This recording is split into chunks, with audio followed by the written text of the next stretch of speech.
August 2004. Athens. The stadium is full. Hundreds of millions are watching worldwide. Most expect the usual. Grand spectacle. Technological dominance.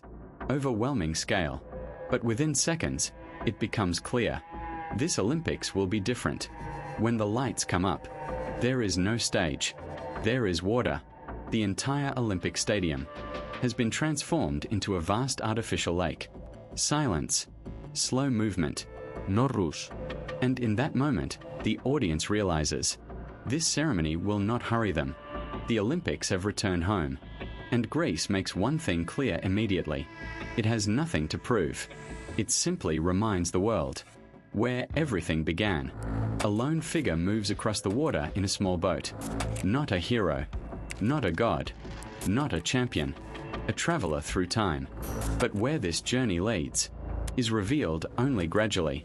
Fragments of ancient statues rise from the water. Not whole figures, but pieces. Heads, torsos, hands. They appear and disappear, like memory itself, never complete. The message is subtle but powerful. We inherit fragments, not perfection. This idea defined the vision of the ceremony's artistic director, Dimitris Papaioannou, a visual artist, not a showman, a man of theater, not spectacle. He avoided literal storytelling. Instead, he chose to express the feeling of time. The stadium becomes a living gallery. Greek myths appear, not as fantasy, but as philosophy. Movements are slow. Form matters more than speed. Meaning matters more than volume. The audience does not simply watch. They contemplate. There is no military imagery. No display of state power.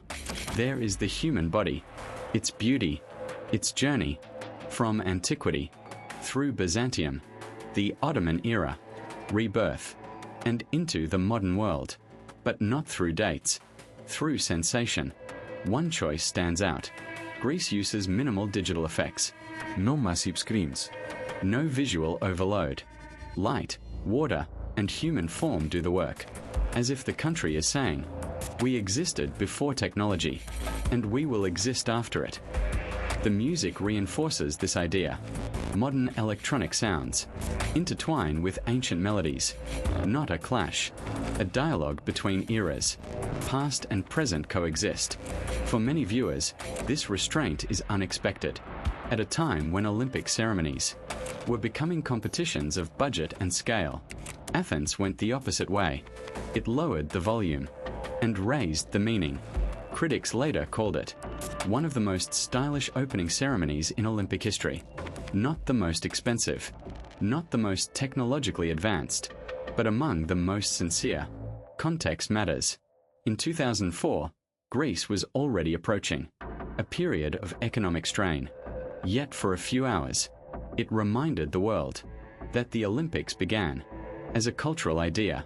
The Games do not start with sport. They start with a question. Who are we? And where did we come from? The Athens ceremony reminded us that the Olympics are more than records. They are shared roots of civilization. A rare moment when the modern world pauses and looks at itself through 3,000 years of history. And perhaps that is why, years later, it is remembered not for scale, but for silence.